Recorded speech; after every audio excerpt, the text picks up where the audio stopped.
Hi guys, it's Kathy. I hope you're doing well. We made it to Monday. Normally I have off every Monday because the restaurant is closed. Well, today I actually work Monday. They opened the restaurant today and they never told the servers that they were opening the restaurant today.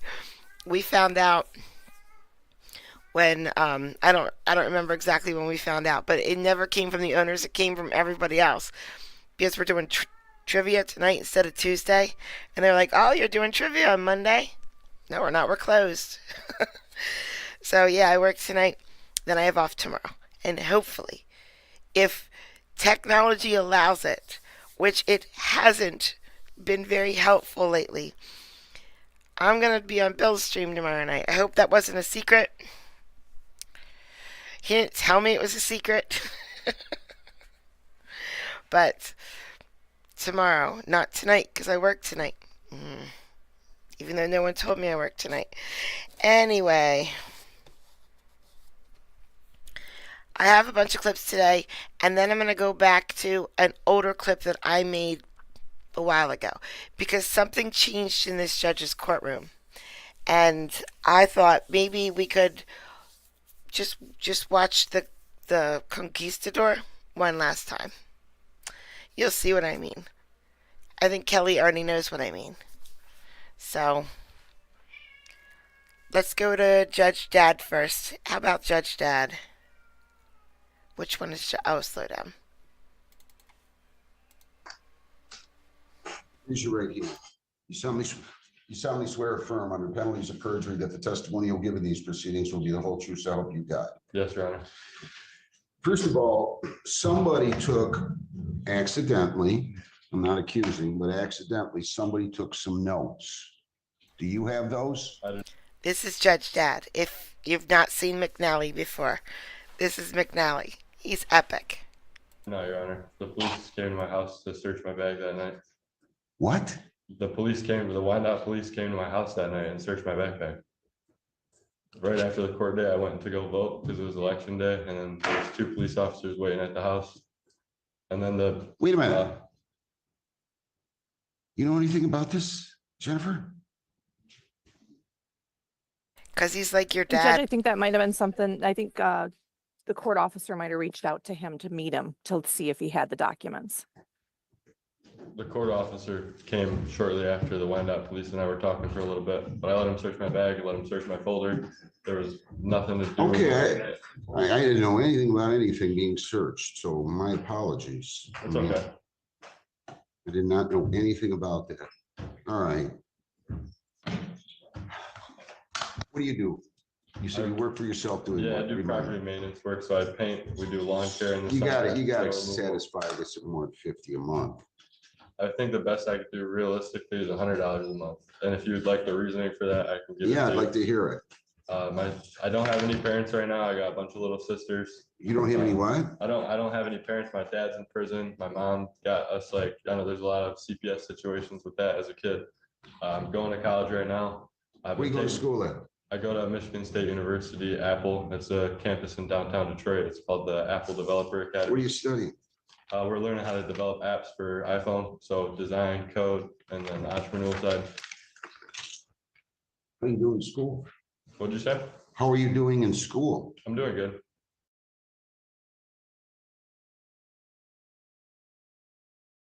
Year program that Michigan State offers, and they do, it's just like a 1-year program thing. It's challenge-based learning, and they give us like internship opportunities throughout the process. So it's not a formally based school, but it's powered through Apple and Michigan State University. Jennifer, can you print out down here an order for installment payments, please? Yes, Judge, it'll just take me a second. And while she's doing that, Robin Lockhart, thank you so much for the $25 super sticker, super chat in the comments. I really appreciate it. Merry Christmas. Happy holidays. You live with your uncle? Yeah, temporarily. I'm sleeping on his couch right now. I don't have a bedroom or anything. I'm looking to rent a house soon, so I have somewhere to live.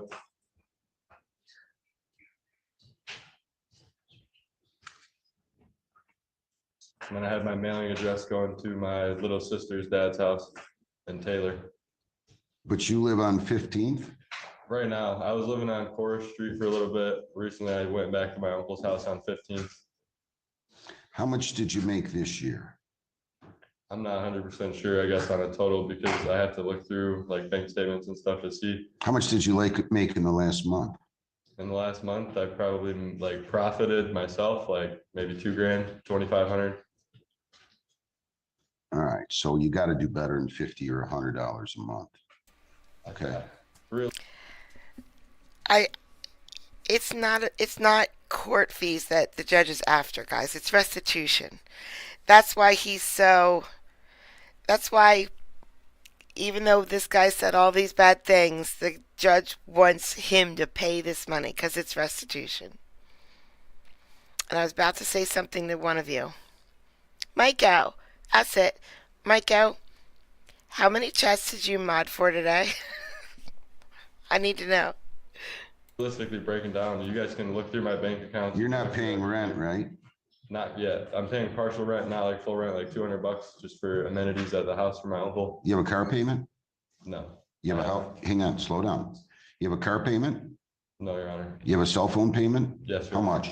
I paid $220 because I pay for my sister's phone too. Wow. You should do some shopping on that. I don't want to know what provider you're with, but $220 for 2 phones? And welcome, Judge Dad.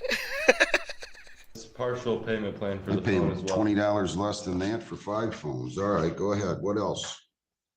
What else? What Am other bills? I able to pull up my notes for my bills? Yeah. I got like car insurance. I got a store. How much is your car insurance? Car insurance is $300 a month. Why, do you have a bad record? No, I just am young with no parents on the policy, so it's like starting fresh. How old are you? I'm only 18. I didn't realize you were that young. Okay, go ahead. What else? $300 a month. What kind of car do you drive? The F-150 in question. All right, go ahead. And then I'm paying for a tire payment for $190 a month through Discount Tire. A tire? Yeah, I had to get new tires and rims on my truck. I know, those are getting to be like a, go ahead. What else? Judge Dad. Crazy. Those are it as far as like my main bills. All right, you got to do better than 50 or $100. Can I do $150? Are you I can good put with it, that? Slow down. Okay. Slow down. What's your position? We'd just like to get it over with as fast as we could. Yeah, I get it. Give me that installment payment order, please. Hold on. How many wives say this every day? What's your position? We'd just like to get it over with as fast as we could. Yeah, I get it. Give me that installment payment order, please. Your Honor, we've been waiting, 2 I know, years I know. without him making I a know. payment to us. I And know. he lied on I don't want to know about, what did he lie about? What did, slow down, his. slow down.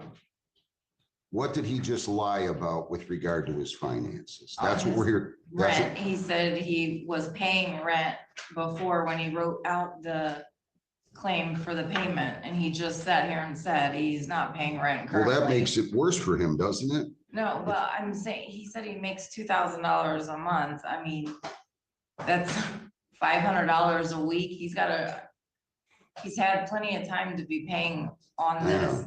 And he comes up with all kinds of excuses. He hasn't wanted to pay it. He's been driving the vehicle for 2 years. Please. Do we have the installment payment order down there? Judge Gina's walking it to you right now. Yeah, you have to pay for food, right? Yeah. How do you take the class physically in person? Or Yeah, do we you, go there from 1 p.m. to 5 p.m. every day in Detroit. It's right off campus Marcus. how much your gas costs you per week? Probably like anywhere from $60 to $85 roughly. All right, so that's another, let's say 2.25 per month. What other bills? Just to eat? Yeah, I have dietary restrictions as well, so food can be a little bit more costly, not significantly, but it adds up over time. You guys there just seems to be so much animosity among you, and I understand, but I made a decision here based on what I heard. I'm still confident that I'm correct. I understand, Your Honor. Would it help if I'm Slow able down, to? slow down. I'm just talking. Just let me talk for a second. Yes, Your Honor. Date of the installment payment order or motion was, it was filed on the 26th, correct, Jennifer? 12/6, Your November. Honor, of 24. I can complete that portion, Well- Judge, when it comes down. That's all right.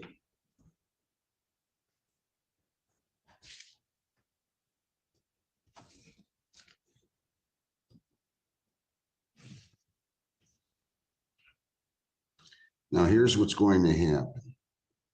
If you don't pay this in accordance with this schedule, I'm going to set it aside. They're going to file a motion to set aside the installment payment order. Okay? I don't understand what you mean. If you miss a payment, as I outlined, they're going to file a motion to set aside the installment payment order. Then they can garnish wages. They can't garnish wages so long as you stay in accordance with this payment schedule. Understood. Okay? If you don't, then they can. Even if you stay in accordance with this, they still could garnish bank accounts and they still could garnish tax returns. I just want you to understand that. Understood, Your Honor. I'm ordering the defendant to pay $175 per month, and I'm going to start that on January the 15th of 25. I expect you to stay in accordance with that. Yes, Your Do Honor. you understand that? Yes, Your Honor. Everybody can go down the hall and they can get a copy of the order. So stay in accordance with that. What was the date that it starts again? January the 15th and the 15th of every month thereafter until paid in full, okay? Understood, Your Honor. All right. Merry Christmas, everybody. Have a nice day. Good luck. Thank you. Thank you, Your Honor. Thank you. All right. Ross, Alexander James Ross. Thank you, Judge Dad. Thank you. All right, now we're gonna go to Judge Frank. I love Judge Frank.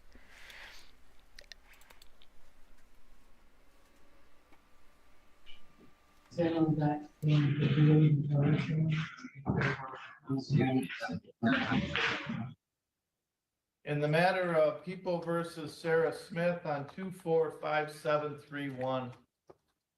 Harry Turner on behalf of Sarah Smith. We do not support that decision. Anthony, keep going. We would enter waive a formal reading, enter a plea of not guilty, refer to OIC. Court will enter plea of not guilty, refer to office of assigned counsel as to bond. Yes, Your Honor, Miss Smith is a lifelong resident of Saginaw County. She has indicated to me that she is currently seeking treatment. She said she's enrolled in Hope Not Handcuffs and Peer 360. She You heard that correctly, guys. You heard it correctly. Let's listen to that one more time. indicated to me that she is currently seeking treatment. She said she's enrolled in Hope Not Handcuffs and Peer 360. She was forthcoming about her past criminal history. We would ask that the court take this her taking it upon herself to go get treatment into consideration, and we would request a PR bond, or in the alternative, a low 10% bond. If Ms. Smith were drug tested today, how is she gonna test? She has indicated that she would test positive, Your Honor. And what pharmaceuticals are floating into her bloodstream? that's kind of personal, but what pharmaceuticals are floating in her bloodstream? Fozzie, we need a collection of all your names before you change them again. Cocaine, opioids, and THC. Yeah, she may want to get comfortable for a minute so we can clean her out before she goes. Let me give the court date. January 9th at 9 a.m. is her next court date. That's in room 310. Who does she reside with? I would defer to Miss Smith. Ms. Smith, who do you live with? I live alone. Work? Do you work? No, I go to school.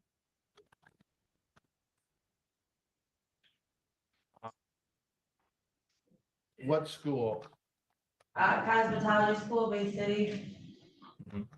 All right.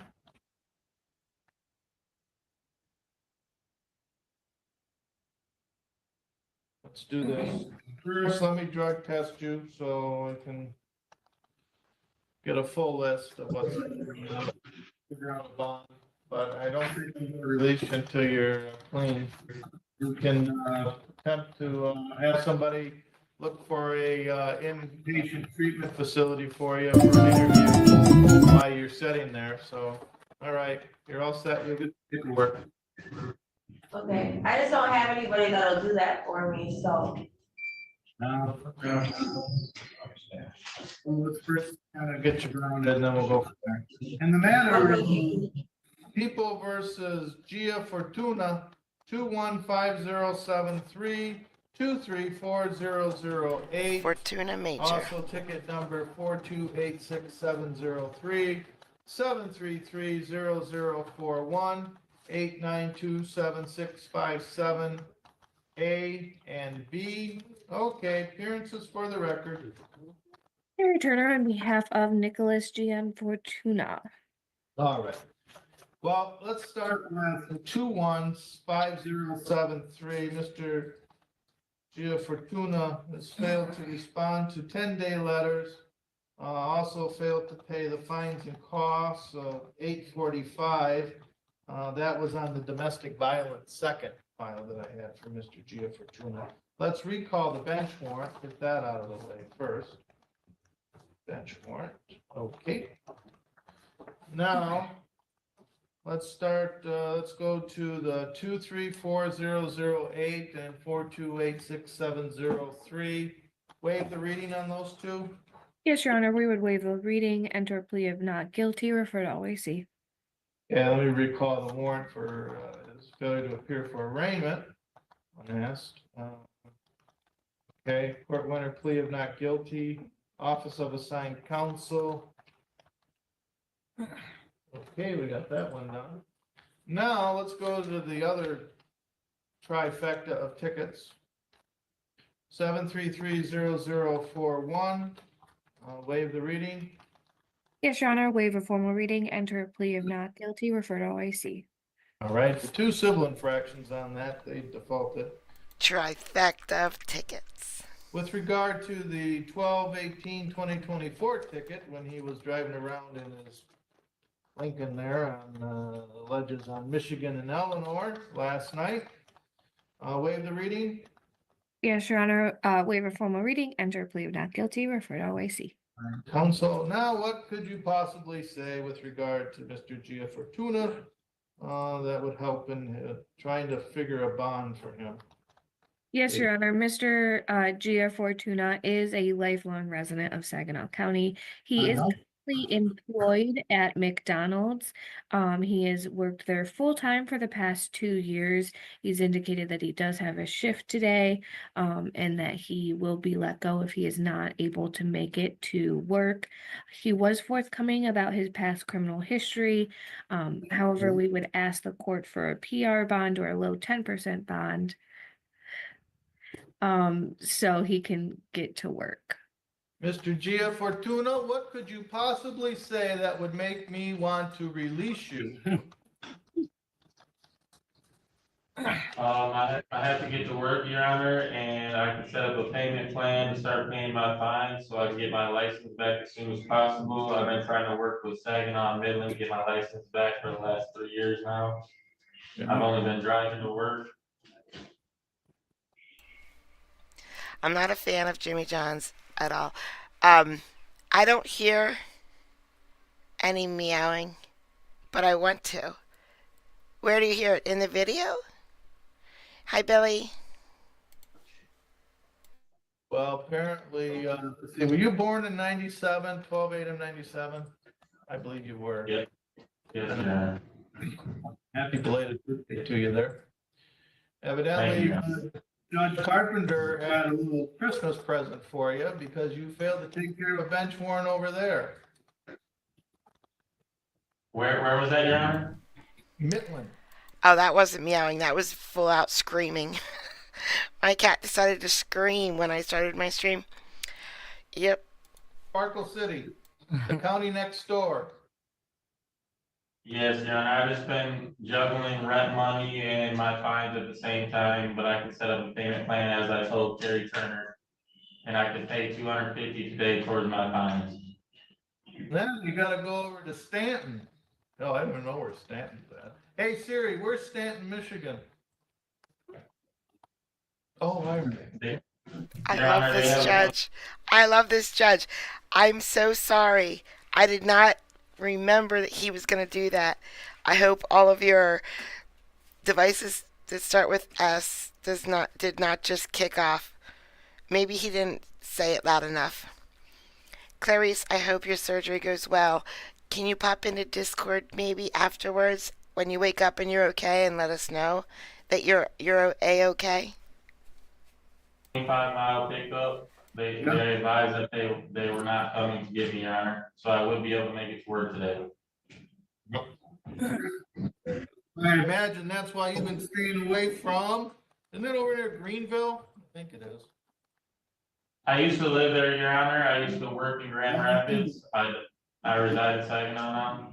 Yeah, we had to do a bench warrant for you then. Weren't you picked up over in Isabella County too? Some mod. Isn't that where? I did time in Midland for these same cases last year. Yep. In the same domestic. Nope. No, the domestic is mine. Yeah, while I was completing it, I went to Midland, I got transferred to Midland last year from Saginaw, I did time on that same case. So now let's revisit what I had to do.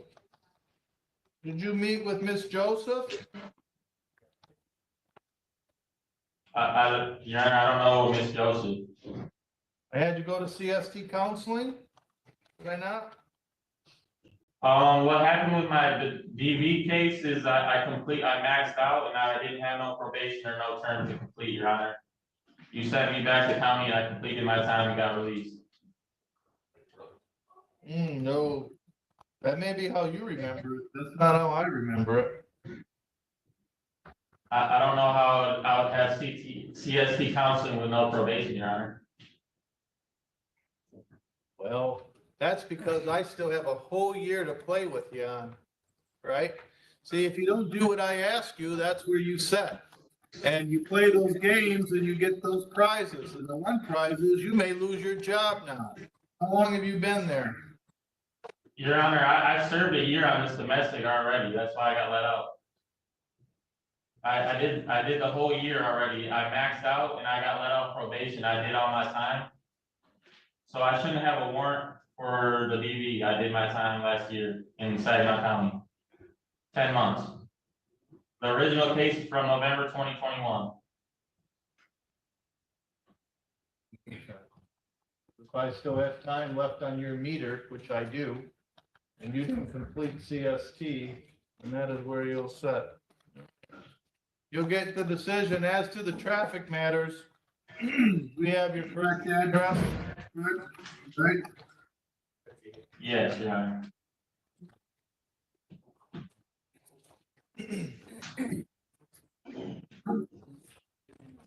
The other thing is, well, here, I'll just save it until I probably see you again.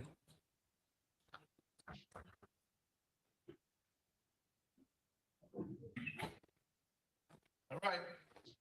You'll get the Christmas card. Set. Thank you, Your Honor.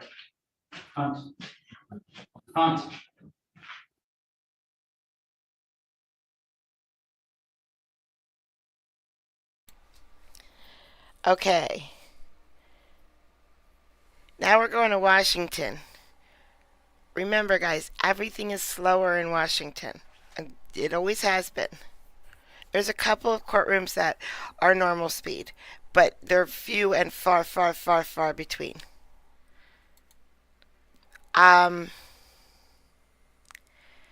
I can't remember if I showed this judge before. She looks very familiar to me, but I watch a lot of court. A lot of court. So I can't remember if I've ever showed her before. Have we seen her before? Can you unmute? We've absolutely seen McCracken before. I showed McCracken a lot when I used to show Judge Mansfield a lot. But I don't remember. I think she might have came in as pro tem in Mansfield's court a couple times. Just don't remember.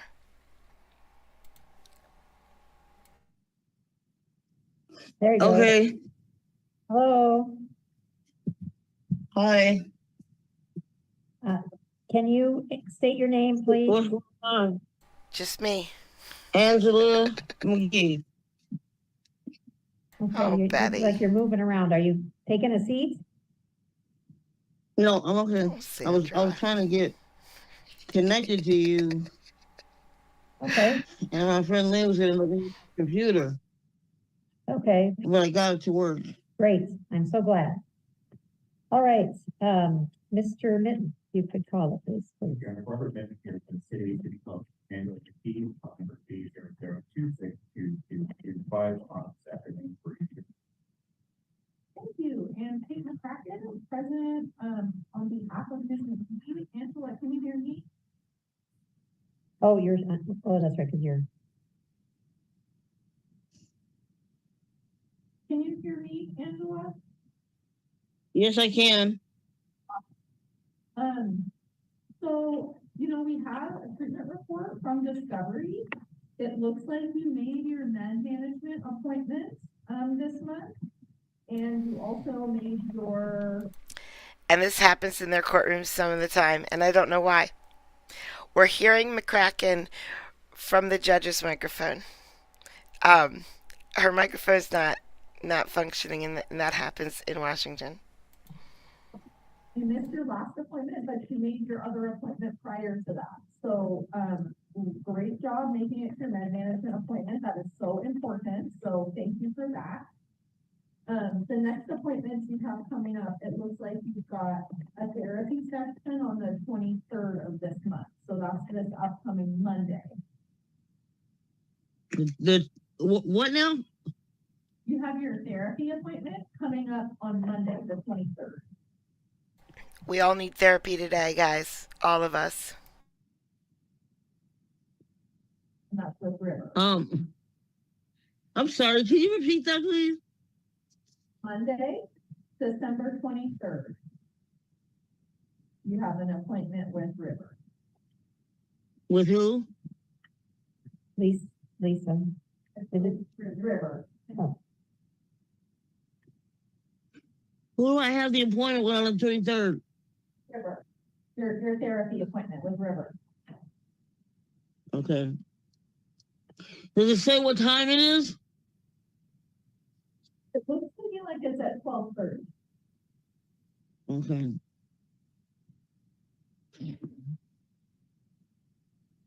So we really appreciate you making those appointments. It's really important that you keep making those. So I'm gonna ask the court to make a finding that you're in substantial compliance today, and I'm gonna ask to reset your next court hearing to January 29th. 29? yes. Yes, please.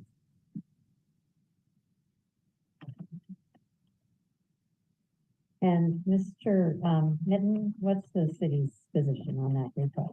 The city has no objection to any development street and everything. Okay, I get it. You all had sex last night. Okay, we get it.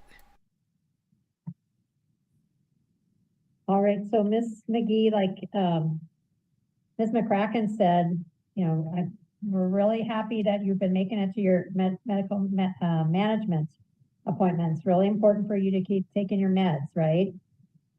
Right. I mean, that's helping you, right? Yeah. Okay. I can't see you. What's going on? Okay.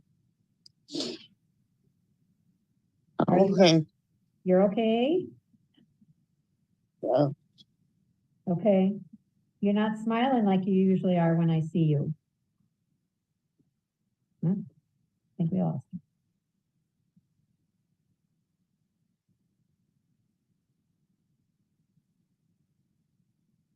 Ms. McGee, are you still there?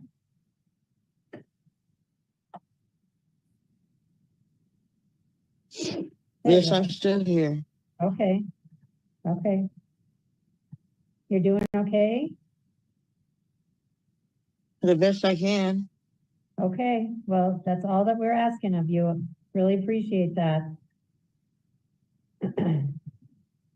All right.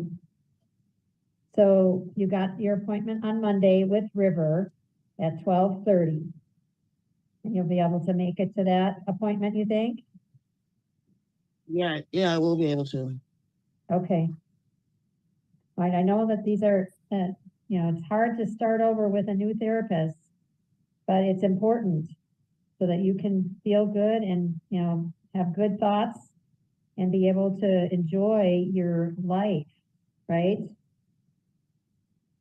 Yeah. It takes work. I don't think she was crying right there, like the judge does. I just don't think she was crying. I think, it was something else, but it made the judge soften up real quick.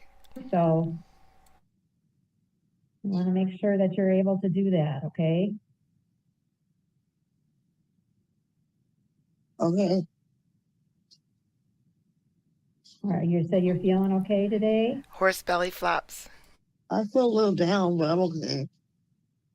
Did you take your medication today? Yes, I did. Okay.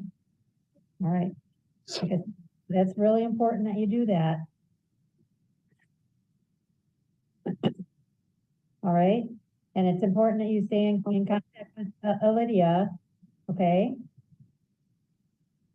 All right. Have you talked to her recently? I talked to her this morning. Okay. Good. All right. So we want to give you a little bit extra time before our next court hearing so that you can concentrate on getting to those other appointments, okay? All right. So we've got you set at the end of January, so Not the horse lady, the no shoes, barefoot horse lady. that's about 6 weeks or so away. Don't want you to forget about us. You won't, right?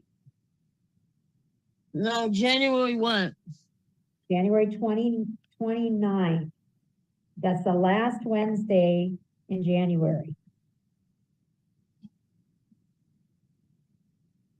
And then it'll be at 1:30 again. You call in the same numbers, but we'll send you that information again so you have it.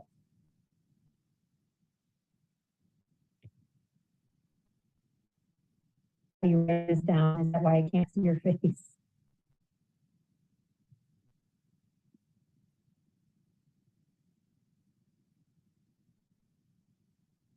Are you still there, Miss McGee? Yes, yes. Okay. So even though that's a long time away before you call in for court, you can always call Ms. McCracken and you can always call Lydia. You know that, right?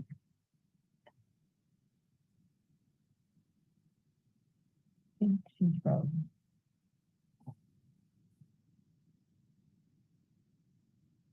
Did you hear me, Miss McGee? Yeah, I hear you. Okay, you know that, right? You can call them and you can call River if you're feeling down and you need some help, right? Yeah. Okay. All right. Did you hear the windstorm last night? Yeah, lights went out. Oh, did they? Well, I see that they're back on, thankfully. Yeah. Yeah, I don't like the wind. It scares me.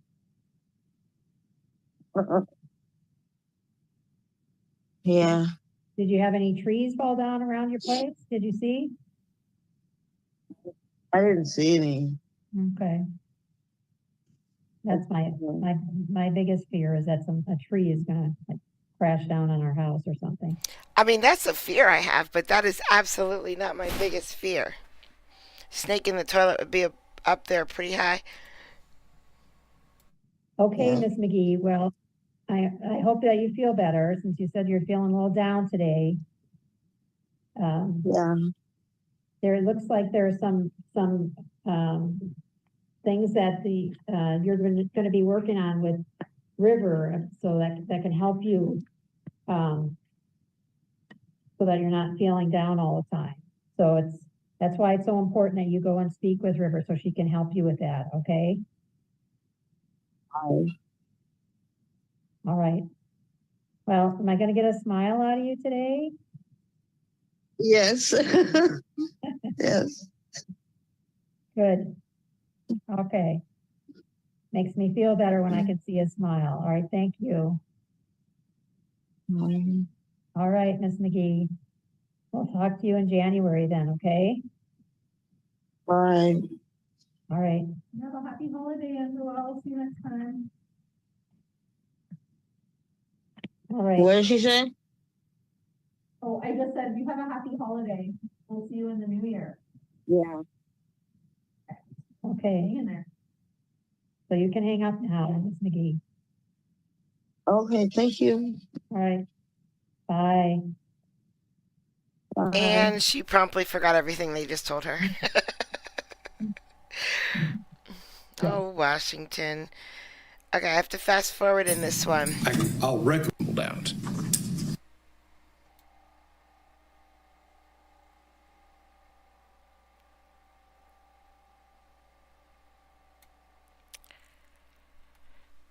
Okay.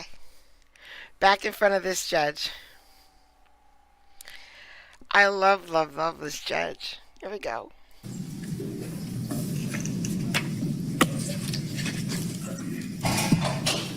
Come back for it, John. Yes.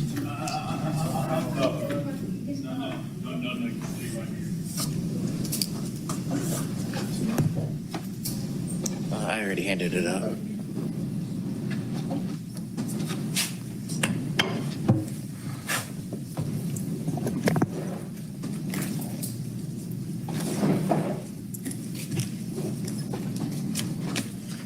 I do not know his name.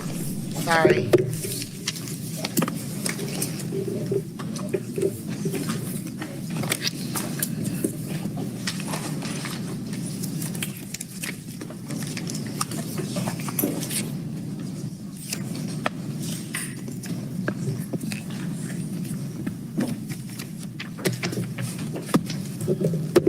All right.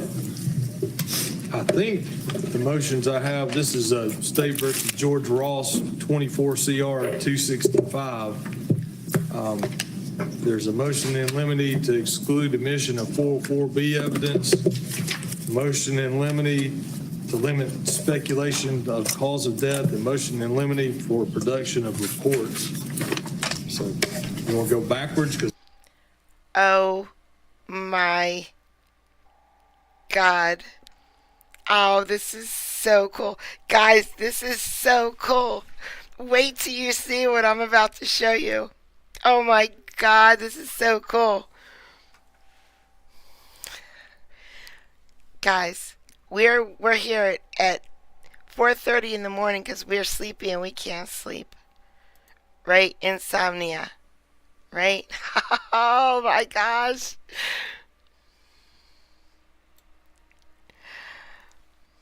Australian accent.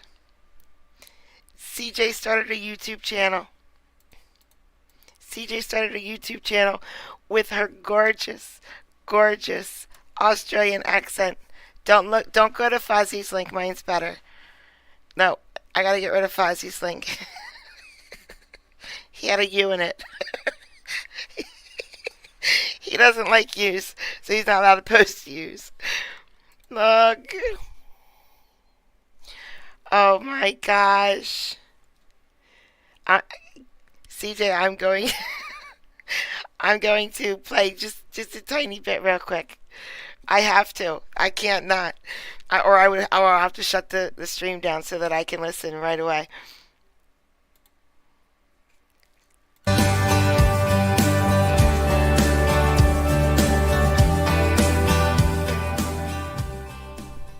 Hi, and welcome to CJ Today Reads. Yes. I've been told that an Australian accent is something that people like to listen to. Oh I'm not my so sure about gosh. that, but it's not something I like to listen to. But then I don't have an accent, so I'm going to read today, given how close it is to Christmas. Oh, CJ, that is so awesome. That is so awesome. I am so excited. Thank you. Thank you for reading that. Thank you for reading to us. Oh my gosh. I don't have an accent. Now I can take you to bed with me, CJ. Thank you. What were we doing? I need to go, guys.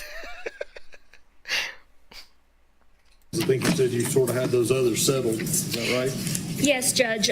We filed the motion in limine for production of reports. There's no specific reports that we thought we were missing. It was just kind of to perfect the record. And in speaking with the DA, there's not going to be any argument on that one. All right. So state stipulates to that?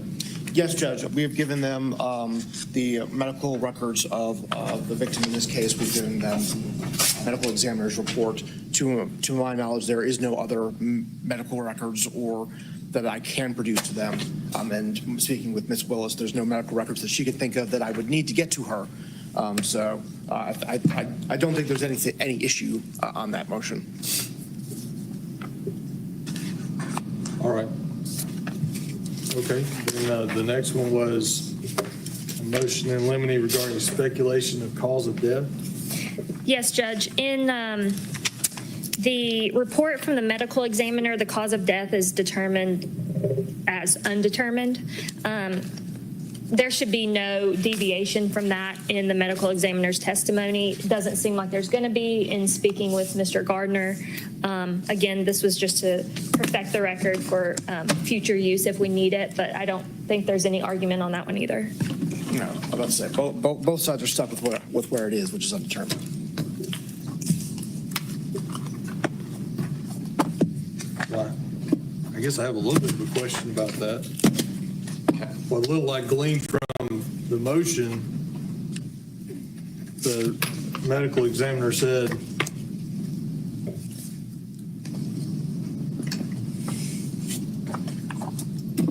complications of acute on chronic subdural hemorrhage due to blunt force head trauma and the manner of death is undetermined.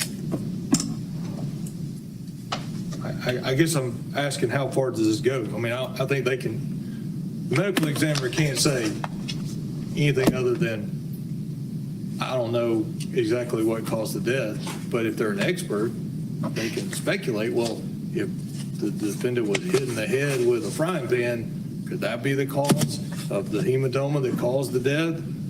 Well, I'm not saying that they couldn't do that if they're qualified as an expert and there's facts to back that up, right? Well, Judge, as far as the cause of death, obviously the expert can testify as to the acute subdural hemorrhage. What we particularly don't want is for the manner of death where she determined, because in speaking with her, she got a very limited amount of information before she did the examination. Right. And what we don't want is for, on the stand, for her to change that manner of death to homicide based on any speculation. But as for her medical expertise, of course, she can testify to anything medically that happened. But she originally said it was undetermined, and we want to prevent her from potentially changing that if there's any speculation that is pulled out from either side. So it gets to a fundamental tension in this case, which I'll just try to lay bare for the court here. Because of Ms. Ross's dementia, there's not going to be a determination, nor did the state charge that the injuries that were caused to her, this brain bleed that led to her death, was from either abuse or from a fall. Unfortunately, they lived alone. There was no one there who witnessed it other than the defendant. Obviously, the state has grave suspicions as to what happened but due to the nature of that, I could not charge that this was due to domestic violence, which is why the state specifically charged it was the failure of him to get her medical care, which led to her death. And so that's why I said the state's kind of stuck with, I think both sides are kind of stuck with this either way. Undetermined is because of the nature of the facts in this case. And while it's clear of what the actual medical reason of why she died, I think unfortunately, I think undetermined is what this medical examiner has to be stuck with, because she's not going to be able to say, nor really any witness in this case is going to be able to say it was either due to a fall or due to him hitting her or pushing her or some other domestic violence. And so that's why I don't expect it to change, and that's why I don't have any. I mean, I agree. If the medical examiner says undetermined, they can't come back and say, oh, it's homicide. Yeah. I'm just trying to make sure that I'm not ruling on something that limits your ability, because I assume the defense may say, look, this could have been caused because she fell against the wall when she was in bed and nobody would even notice. Isn't that possible? Sure. You would want the medical examiner to be able to say that because of my training and experience, I can say there are many possible reasons why the victim in this case had these injuries. I can't, and I think the critical thing is the medical examiner has already said, I can't tell if somebody did it to her or it happened to her. I do not have an accent. I just know she had these injuries, and as a result, she died, right? And I'm just trying to make sure y'all all agree. You can ask questions about, could this have been a possibility? Could this have been a possibility? Would you have noticed? Would you have not noticed? Your motion is basically saying the forensic or the pathologist can't get up here and say it was a homicide. Right, because she is an expert as to the medical part, but she doesn't have any knowledge, of course, about what actually happened. Sure. So that's what we're. Good night, Snoopy. Yes, we will miss you. We will. What happened, she can just say, if this happened, then that could result in what I saw. Or if this happened, that could result in what I saw. Yes. Judge, you mind if I add something? Sure. I think what the court's getting at, or what, like in other murder cases, for example, if there's something found on the scene, like let's say the allegations are maybe somebody was choked with like a phone wire and there was a phone wire found there, then a medical expert could say, I wasn't there, but the marks on the neck are consistent with the phone wire that was found on scene or something. I think the difference here is that this, and Mr. Gardner can correct me if I'm wrong, I don't think they're looking at any item to say, a frying pan hitter or anything like that. Obviously, if the evidence made that appropriate, then it would be one thing. Yeah, I was just trying to figure out how far your motion went, because it seemed very far, and I'm just saying, I agree. The forensic examiner said undetermined, it's undetermined, but you can ask hypotheticals about their expertise. All right, well, the last one I think is the one you said that involved 404B. Has the state even filed a 404B notice? We have not. So it's a little bit of a confusing realm of litigation, but essentially after 2014, when 404B was passed, there was some question as to what the part of the 404B subsection that talks about prior difficulties and the notice requirement. There was some case law initially suggesting that prior difficulties between the same defendant and same victim were outside the scope of 404B because of that language. You can tell this is down south in Georgia because we don't have this in Pennsylvania. Dirty blonde, blonde, blonde, blonde, blonde, blonde, blonde. But then the Georgia Supreme Court in Flowers versus State, which is 307 Georgia 618, on page 3 of 5 of that opinion, the court goes on to say that because of the way 404B is written, prior acts between the same defendant and victim may not require notice, but it's still subject to the same 403 and 404 analysis. So the state, I don't think, has to file a 404B notice, but our motion to limine based off of 404 and 403, while it doesn't require a notice, it would require the state to assert a relevant admissible purpose for the evidence, because it still has to be basically relevant. So I guess our motion is more of a 403 combined 404 and relevancy motion. And I guess the state could orally respond to that with what the relevant purpose is. Or I could start with why I think it's not why it's not relevant. I'm okay with going about. Can we just give a shout out to Shapiro? He's doing way better than he normally does, isn't he? He's doing such a good job this time. Good job. About that procedurally, but the 3-part test in Flowers is the analysis that we would request the court to engage in.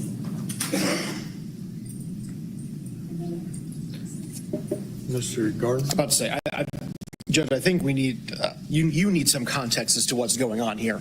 So let me attempt to provide that context.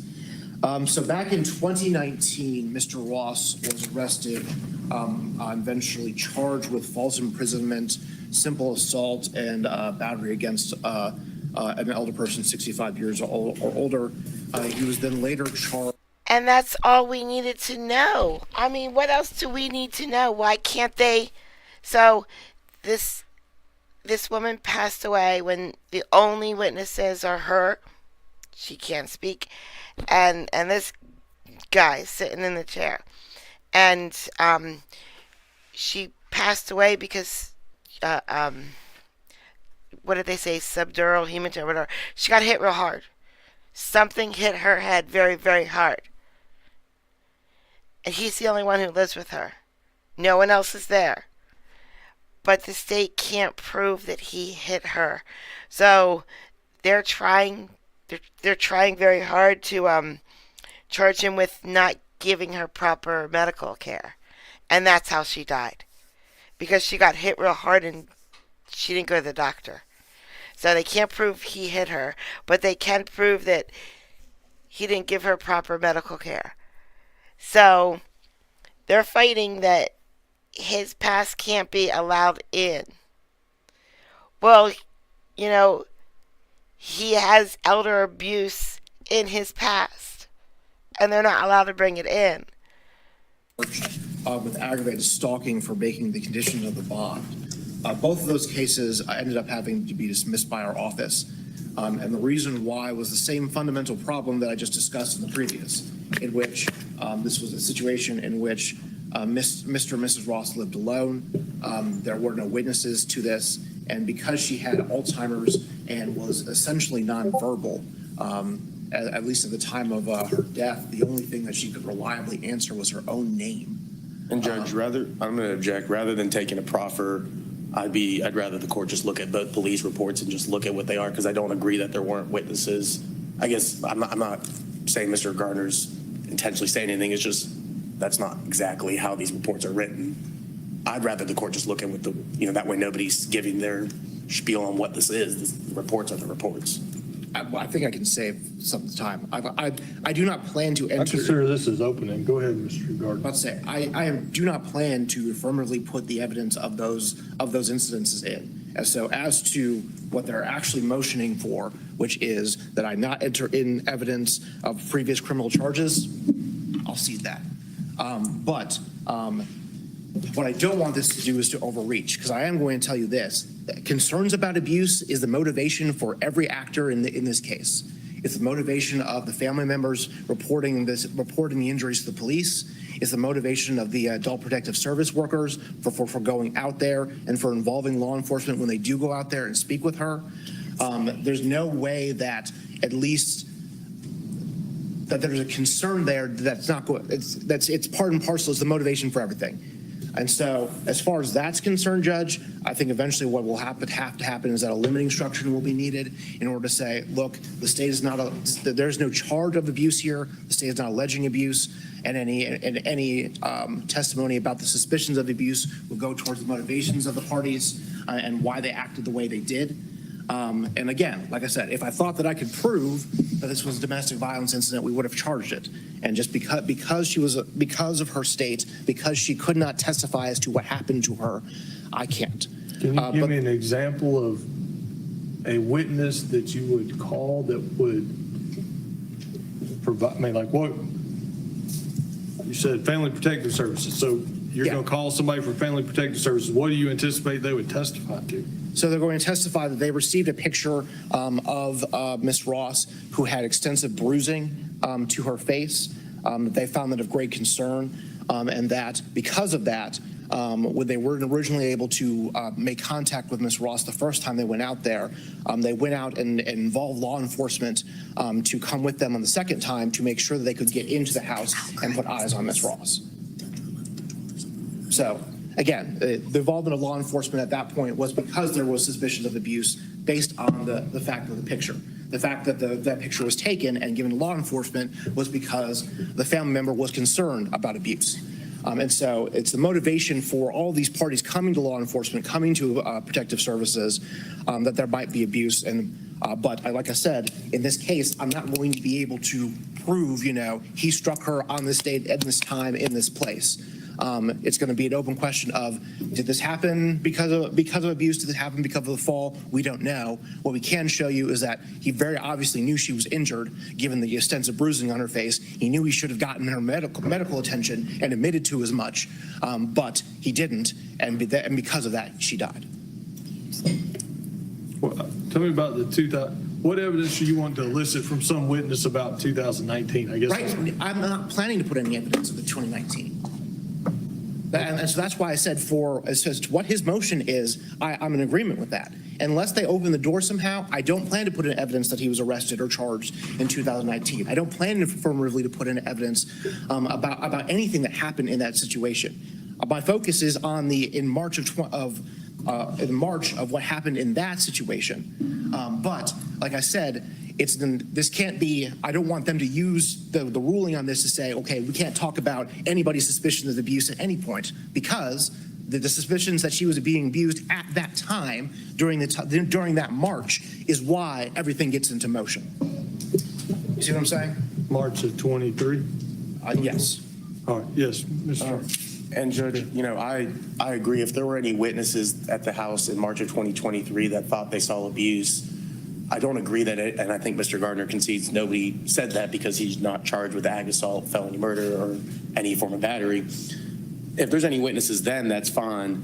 But the concern is that in 2019, police come out and there's some issues with the children where a lot of the situations are kind of riddled with loss of memory, and the children kind of telling her to say things, and the police officers, I'm reading the report, they're questioning Mr. Ross's deceased wife, Wileen, and they're having questions about this doesn't seem right. She seems to not know what's going on, and it's all very sad.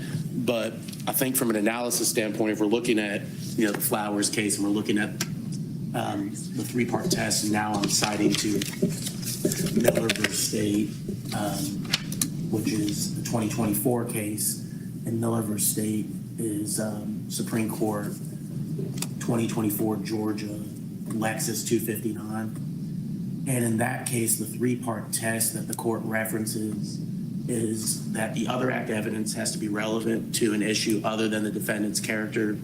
The probative value cannot be substantially outweighed by undue prejudice, and there's sufficient proof that a jury could find by preponderance of the evidence that the defendant committed the acts. And so I think the state, I appreciate Mr. Gardner's concession.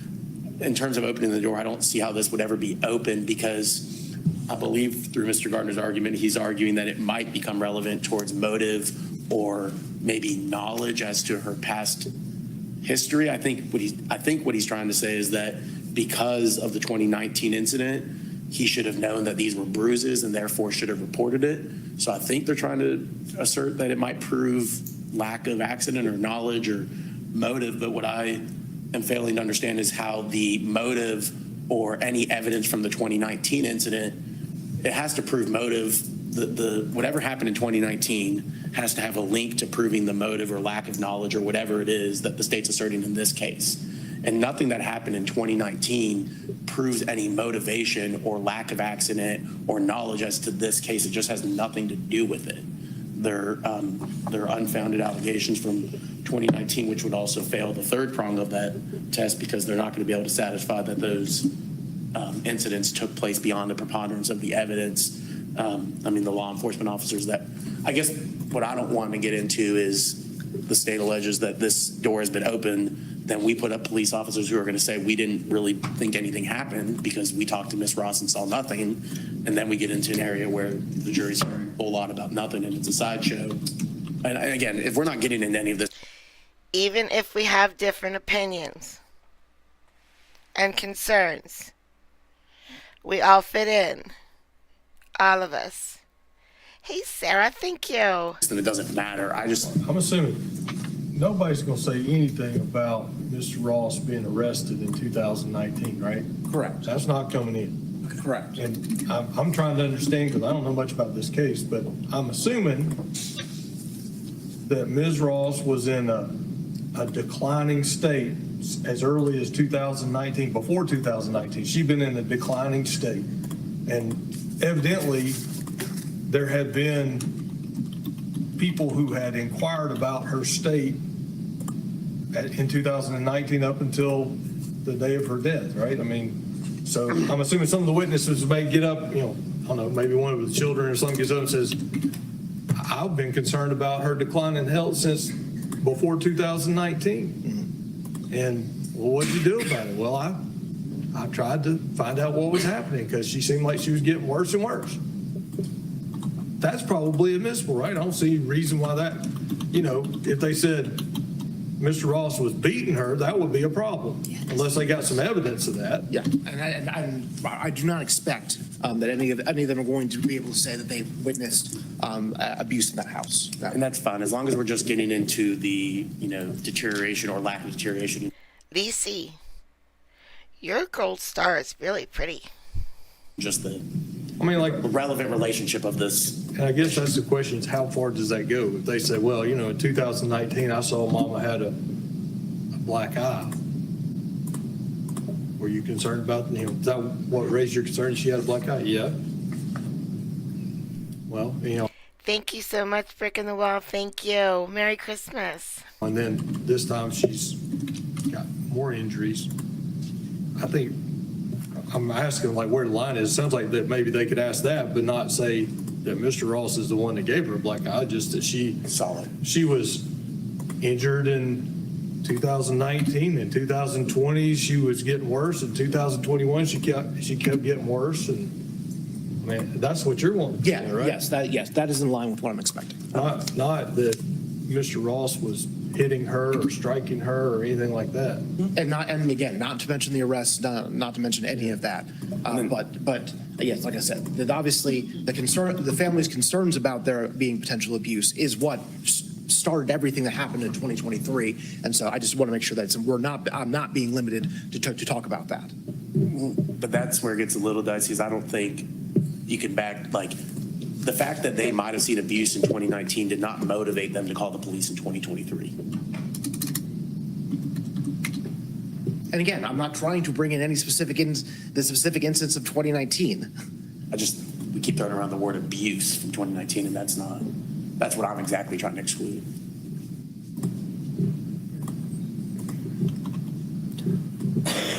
So it doesn't sound like there's any witness that can testify that Mr. Ross struck Ms. Ross or was physically abusive to Ms. Ross. Is that right? If I had that witness, there would be that charge. Right. But there's no witness that can say that. Correct.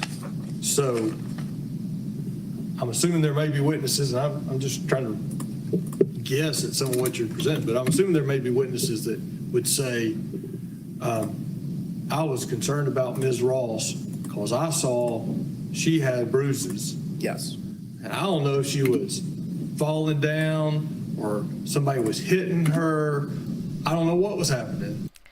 So I had to take an online test with a proctor watching me. And to do that, I had to clear a workspace. So I moved all my medications away from my computer for this test. And then after the test, I put them back, but they weren't exactly as I had them before the test.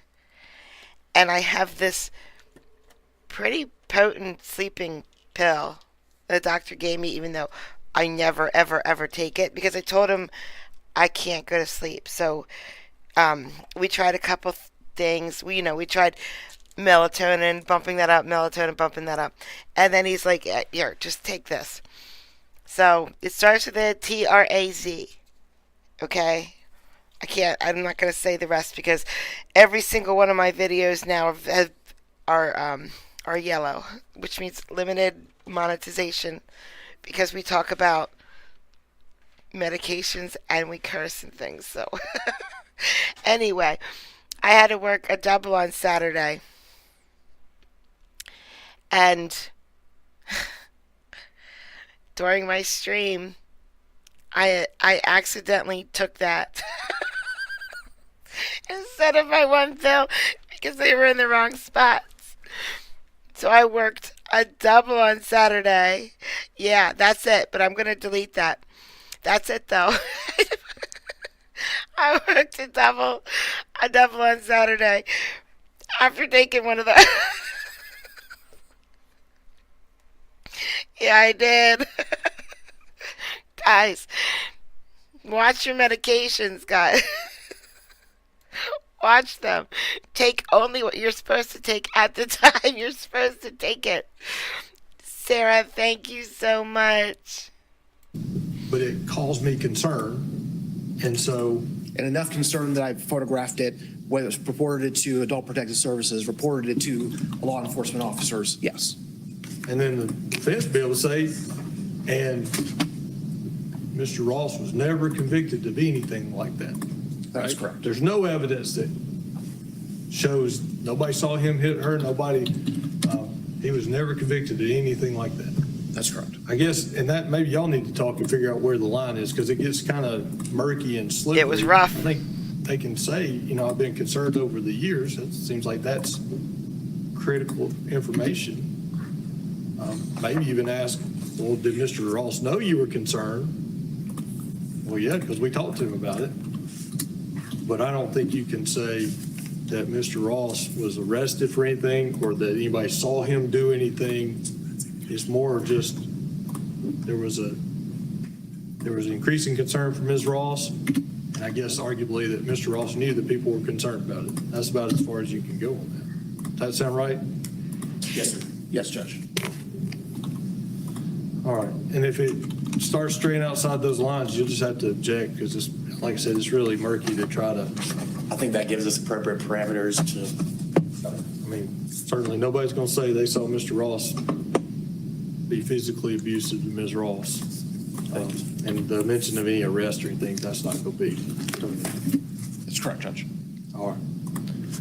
Any other issues in this case at this time? Just for scheduling matters, Judge, obviously we're at the convenience of the court.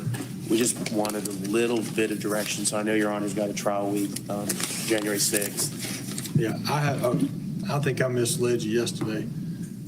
Judge Burton has a trial week, January 6th, here in Dawson County. Okay. She's got a senior judge that's covering that trial week. Oh, he just got me so happy for a second and then he broke my heart. Did you hear what he said? Judge Burton has a trial week in Dawson County. Bada, bada, bada, bada. She. So as soon as he got that far, my brain was like, she? You mean there's a female Judge Reeves? Oh my gosh, I need to get her.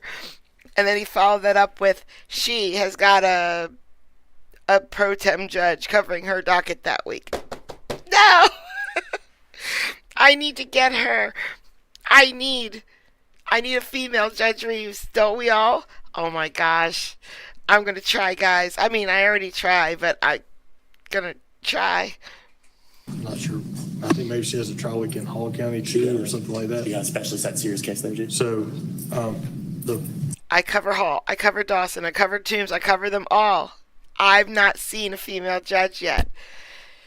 The trial calendar shows Donnie Fleming, which is a 2019 case. It's the first case out on January 6th in front of the judge that Judge Burton has procured. I don't know who that is, but she can be a senior judge here to try that case. Correct. I'm assuming that's going. Yes. Been waiting since 2019. I'm assuming that's going. Yes. And Mr. Ross's case is number 2. Mr. Ross's case is number 2. And so The only other thing I heard, and I hadn't heard this from Judge Burton, but I heard Judge Burton has said Kinky, if for some CJ. reason her trial week collapsed in Hall County, that she may come over here and run double court, and she might try Mr. Ross's case on January 6th. If that is true, you need to tell me immediately, because I am on both of those cases. How about I'll let the office tell Judge Burton, because that's. Yes, please. Because if I need to give one of these cases to someone else, we need to start now. Yes, sir. And Judge, and I guess where we're at is me and Ms. Willis are good to try it that week if needed. I would appreciate as much heads up, just because if you have a trial week in Hall, I need to prepare we're on training grounds. I want to give them as much heads up as possible. Right. I'll try to confer with Judge Burton and get some further direction. We did get a calendar from her office. I don't know exactly what it means. It does say, just says next to this case, to George Ross specially set as first case for trial week of January 6th. That says it for both Fleming and Ross. It's hard for both of them to be first, but the court's intention, at least to me, was clear. We were just talking about the calendar. I actually think your office sent it, Judge. It was the calendar for today, so it only has Mr. Ross on there, and there's just a note specially set as first case out. So that was where we had some confusion.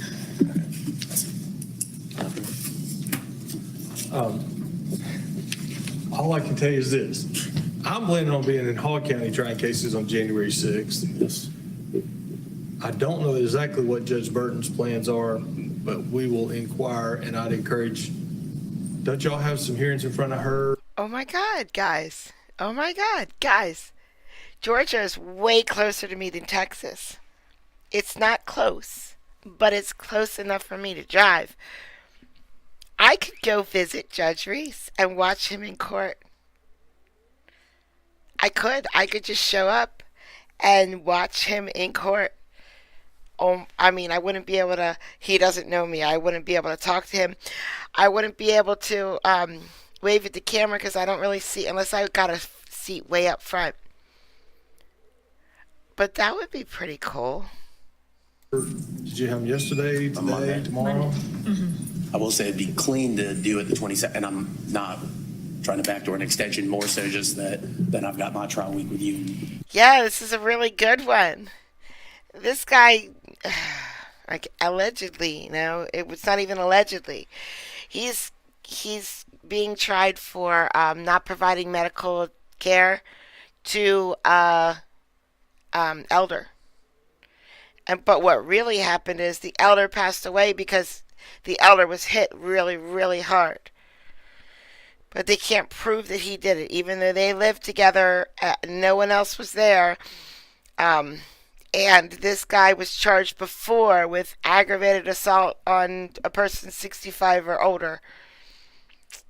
Yeah, so what they're doing today, what we're watching is they're just going over what is allowed or not allowed on January 6th when they do the trial. Oh, and then it's easy for me to come up and do this on the 27th, but we can figure it. Sounds like you're kind of booked up on the 6th as well. Me too. I want snow. But, so, I'm telling you, you probably need to be ready on Mr. Ross. I-95, straight down.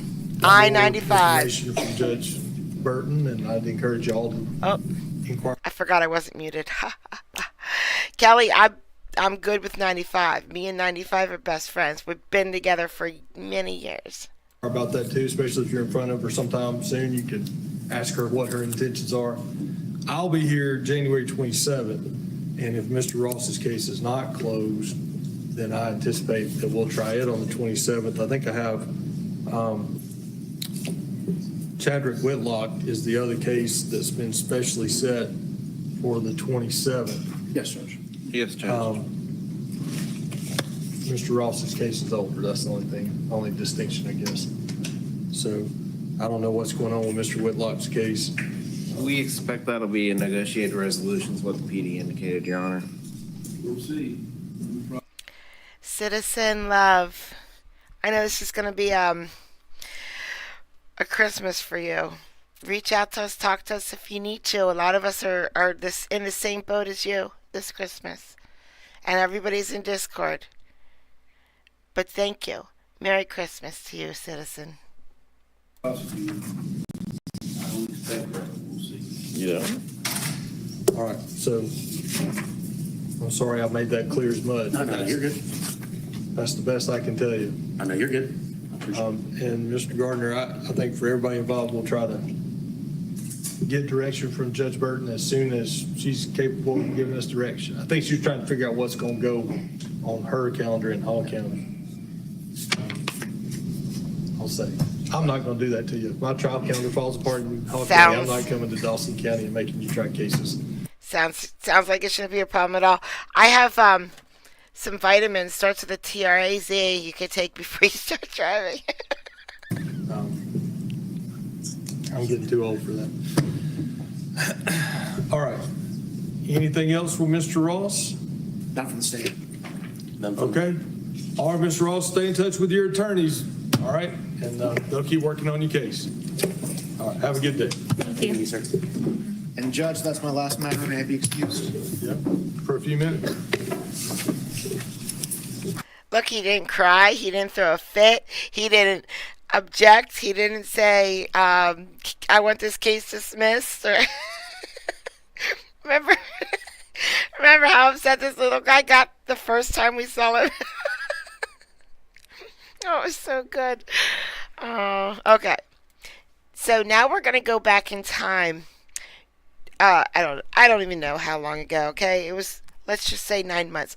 Let's just say it was enough time to have a baby. Go back in time to Judge Johnson.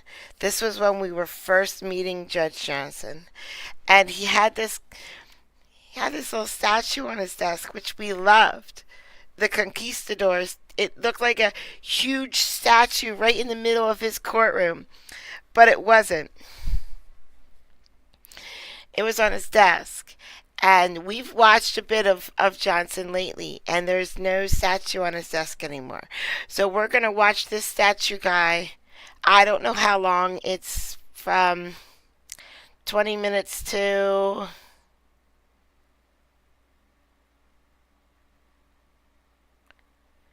That's right, he thinks and he talks slow and deliberate. All right. So like 26 minutes. We're going to watch the conquistador for 26 minutes, and that'll be the last time we ever see the conquistador. And it hurts, but change is good, guys. You got to roll with it and move on. I might talk during this. I don't know. This was me 9 months ago, and I don't know if it was 9 months ago. I'm lying. Don't worry, your audio is fine. Or is it? Yep.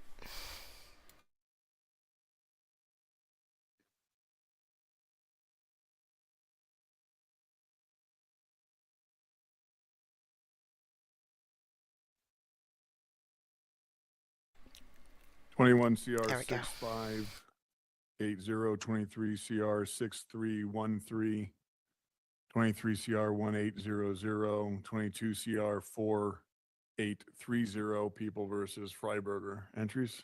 Aileen Chong for the people. And Alan Whitlock, registration number 48638, appearing for Richard Freiberger. He's in custody from the Denver County Jail. Judge, in 23 CR 6313, we do have a proposed resolution in the case. The paperwork's been uploaded, and I believe we do have a hard copy if the court would like to view that.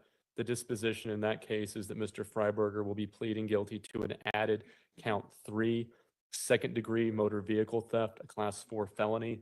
That sentence is open to the court regarding whether it's concurrent or consecutive to the 3 other charges to which cases where Mr. Freiberger had previously pled guilty and is pending sentencing. There is, however, a cap on the sentence of 5 years in the Department of Corrections. Mr. Freiberger would be enhanced in that case for a sentencing range of 2 to 5 years. We are asking to set this out for sentencing for about 2 or 3 weeks. A PSI has been generated in the other 3 matters. So I don't understand if the sentencing range is 2 to 5 and there's a cap of 5. Well, the sentencing range for the F4 and the enhanced range would be 2 to 12. So he's pleading guilty in 2023 6313 to an F4. That sentence would be enhanced. So I guess the range normally for the court would have been 2 to 12 years on that charge. Okay. but it's being capped at 5 years.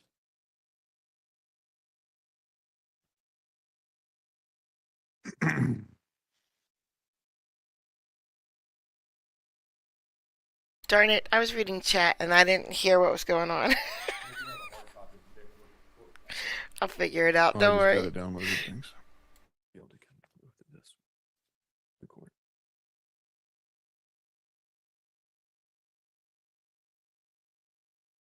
And then Judge, just so the court's aware, Mr. Freiberger's initials and signature appear on all pages except for page 5 of 10 on letter F. I did initial for Mr. Freiberger. He left that part off, but he did initial himself for the individual rights or for the individual aggravating circumstances under that.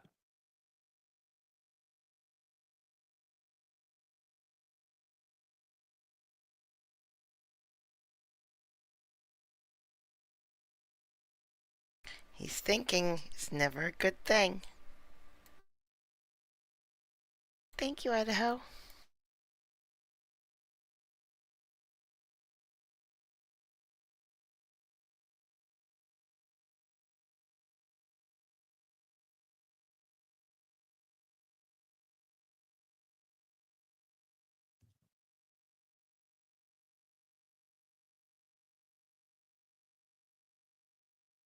He's taken a while because he's annoyed.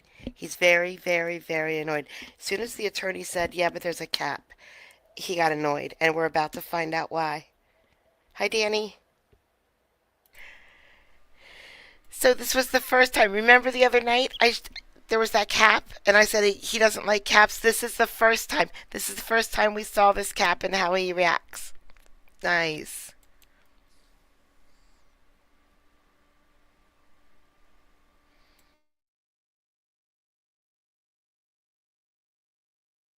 Ouch, Fuzzy. That just hurt my feelings.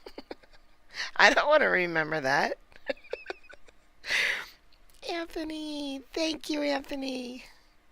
Oh, wait. Are we doing Boston still, Anthony? Yo, Tony. No, that's wrong. Anyway, thank you.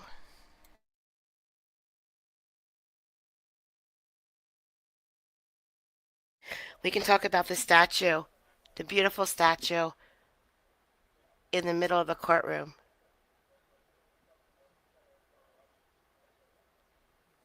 I think it's a Roman soldier.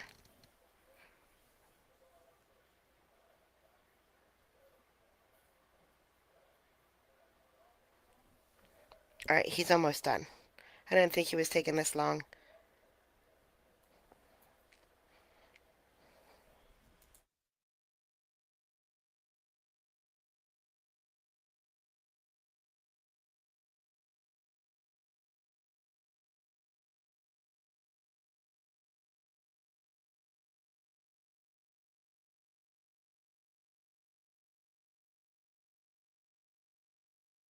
Doctor, can you feed my cats too while you're feeding animals? Because I'm tired. I don't feel like it. Sir, what are you doing to me? I'm going to go ahead 30 seconds. For plea today. I'm going to go We're gonna back. need to Of course, he starts talking there's now. probably a lot to talk about between Talking while drinking? That was nothing. You should see how much I talk when I do other things. Looks like we're going to need to update the PSI.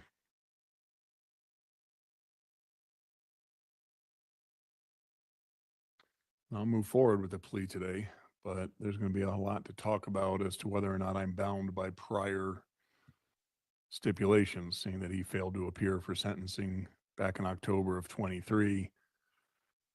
There were all kinds of other caps and agreements to concurrent, and I'm inclined to say all that's out the window. Understood. And so, Judge, I actually have a motion brief prepared. I'm not prepared to argue that today. It would be the defense position, and I believe in consulting with Ms. Chong, she is in agreement that the remedy for Mr. Freiberger as it pertains to the prior 3 cases would either be to have the court accept the agreement as is, or for him to withdraw. I don't know what the agreement as is. And we're going to find out. This is a clip from a video I did, a live stream I did like 9 months ago, with no cameras before I had a camera. This is when life was good for me. I would pick my nose and do a stream at the same time. All right. So yeah, you hear me talking sometimes. Because we've got these 3 other cases that he failed to appear on. I can let the court know that. Well, I know what we agreed at the time, and if he had showed up to sentencing, I know what the agreement was. Is it your position that that's still the agreement, even though he failed to appear? It is. I've received the transcripts and have gone through the transcripts. At no point during the plea colloquy or Mr. Freiberger's appearances on bond and subsequent continuances were there ever any agreements or comments from the court indicating to Mr. Freiberger that the plea and the acceptance of the plea with the current conditions would be conditioned upon his coming to court. All right, well, then we're doing it this way. I keep telling y'all the same thing. I don't care about. That's the part I don't care about. But that's the part everybody else is super focused on. Don't you like the court videos? Let's focus on those. We're going to set them all for trial. If he wants to withdraw his pleas, let's just set them all for trial, and we'll do that today. I'm not going to accept this one today. And let's just start teeing things up, because it is not on the court's responsibility when there is a disposition reached and there's a stipulation that the court is agreeing to accept, and then he fails to appear for a sentencing. I don't think it's on me. It's on him. And so he's going to bear the brunt of that. And if he wants to, he can reaffirm, he can agree that as to all the prior cases that it's open, or we can start setting them all. So my request then would be to just set this for a status in a couple weeks. So our position again would be that Mia, Mr. Mina, Freiberger, as the hi. court, I think, indicated, could Judge either Dad, withdraw his yes. plea in its All right, I'm entirety, withdrawing them for him. or the court could accept the pleas that had previously been stipulated to. Just for the court's aware, the overall range and this. I'm really not inclined to do this. You know that I'm hostile to the fact that DAs and defense attorneys think that they get to usurp the constitutional authority of the court in sentencing. And the only reason I'm accepting STIPs now is because every other judge here does it. And I acknowledge that it's difficult with one judge not accepting STIPs. I get that. But what we're doing here with all of these, it really does feel like we're at a flea market here. This isn't justice.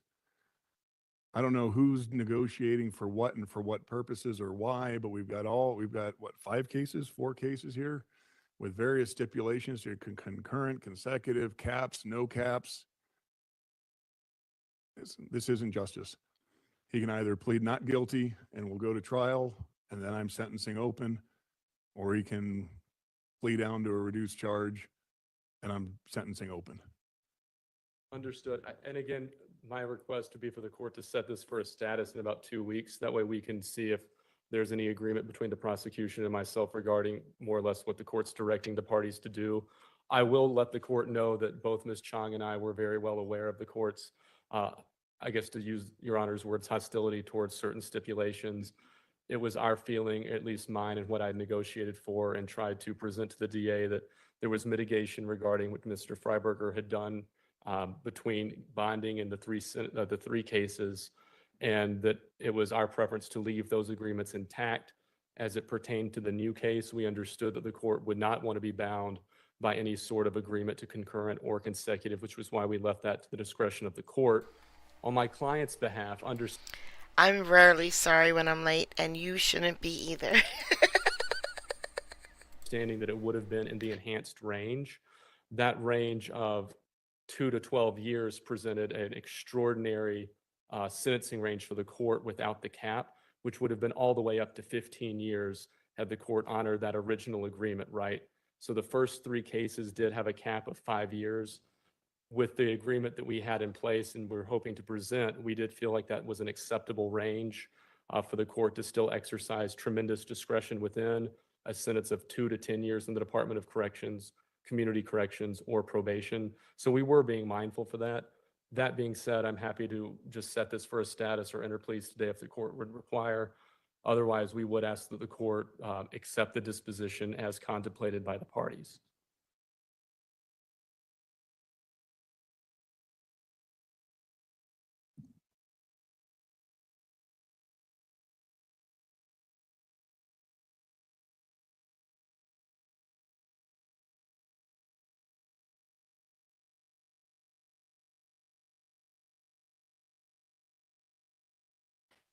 No, I'm not going to do it. One, because this is No. just entirely Nope. too messy. And two, I am absolutely not going to accept that a defendant can agree into and enter into a disposition and then choose to fail to appear and then look at the court and say it's your fault for not telling me that the deal would be off if I failed to appear. And that is not, that's exactly what's being said. Because I did not tell him, then he thinks he's entitled to these other deals. I'm not, no. And I'm not suggesting that he is entitled to specific enforcement of the plea as negotiated for the original 3 cases. My comment to the court was based on the legal research and memorandum that I had done. Mr. Freiberger and the court essentially has 2 options. And I think we both understand those options, which are either the court can accept the plea despite the failure to appear with the stipulations that were negotiated for, or he can withdraw the plea or the court can withdraw the plea for him. I understand if that's what the court wants to do, and we're happy to set dates accordingly. But I don't want it to seem like Mr. Freiberger is telling the court that the court's bound by something because of his failure to appear in the case. Well, what he's still saying is that he gets to fail to appear and gets to withdraw his plea, as opposed to just losing the bargain that he pleaded, because he is the one who failed to appear. I believe that's consistent with the law that I've reviewed.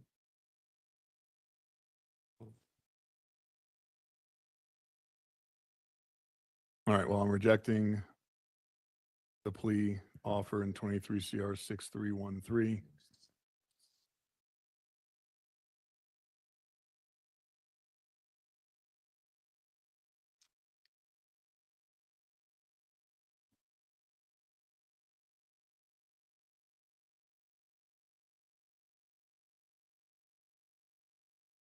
You want to just start, you need time to talk to your client, or do you want to just start withdrawing pleas and setting things? I think that it would make sense for us to have a conversation, and frankly, I don't think it's a conversation that needs to be had back in the visitation room. Oh, in the no, next you'll 20 need minutes. time. I'd ask for a few weeks. We would ask just to continue the arraignment then in Mr. Freiberger's new case, 23 CR 6313. Just dinner. I only work dinner tonight. All right, we're going to continue the arraignment until April 22nd.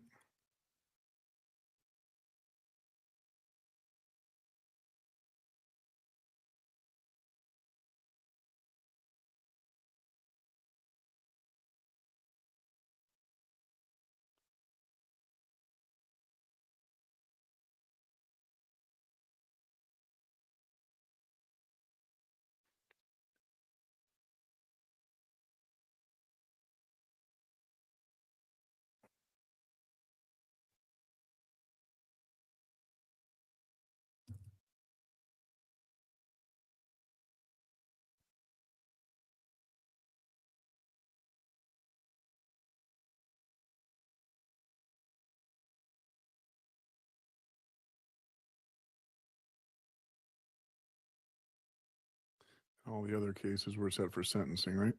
That's correct.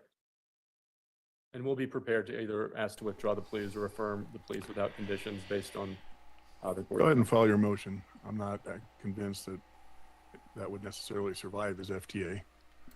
I have a billion pens, and they rarely ever get stolen. But I have a million, billion, gajillion pens ready. But I'll see what you wrote. Thank you. So I think that I think the judge was going to go for it. I think the judge was about to go for it, and then the attorney started talking. And I know he has to. He has to defend his position. But when the judge was saying, look, I don't like taking stipulations, but all the other judges take steps, so now I have to take steps. At that point, I think the judge was going to go for it because all the other judges do it. And then the attorney kept talking, and when he said, well, it's the law, this part of the law, then the judge was like, no, it's not. I'm a judge. I have power. You guys can't just strip that from me. So he didn't get it. You can't just not show up for court and then keep your plea deal. That's just not how life works. I mean, if I don't order my pizza by 9 p.m., I don't get pizza. That's how life works. Sorry. Damn, she's so smart. You know that? That girl, whoever that girl was, so smart. She needs coffee though. I'm gonna do OJ now. So, but sleep is much more important. If you're sleepy, go to bed. I'm gonna do OJ. I will Why can't we talk about Fozzie? We've been literally talking about Fozzie this entire stream nonstop.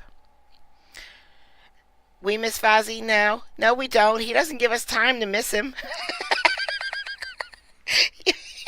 Fozzie, if you want us to miss you, you gotta go away.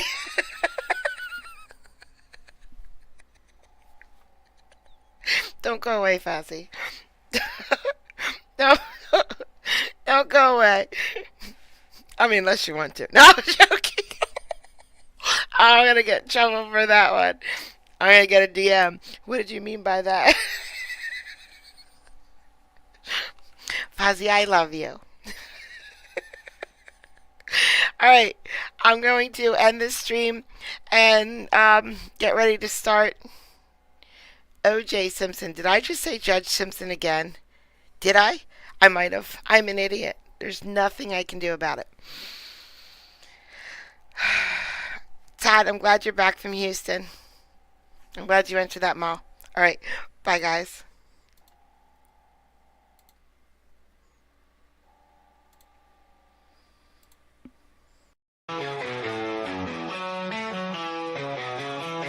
Got these lights that goes digital dreams through the screen, her blue eyes gleam. Wicked humor, sharp as a knife. Her street sparks electric light. Late night when the world sleeps, she's the friend that always keeps. Giggles roll like thunder loud. She stands out in any crowd. Kathy's laugh cuts through the gloom. Eyes blue like a summer's bloom.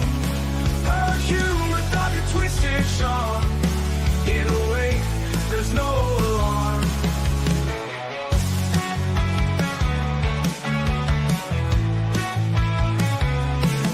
Freedom tales late into the night. Her laughter feels just right. Even when my world turns gray, with a giggle, she lights the way. Her eyes near a sky so blue. In her jokes, there's a truth so true. With each stream, she brings the light. Turns dark days into bright. Kathy's laugh cuts through the gloom. Eyes blue like a summer's bloom. Her humor dark and twisted sharp. In a way, there's no alarm.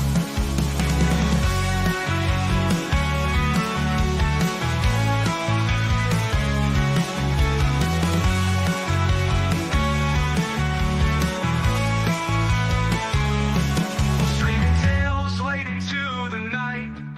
Her laughter feels just right. Even when my world turns gray.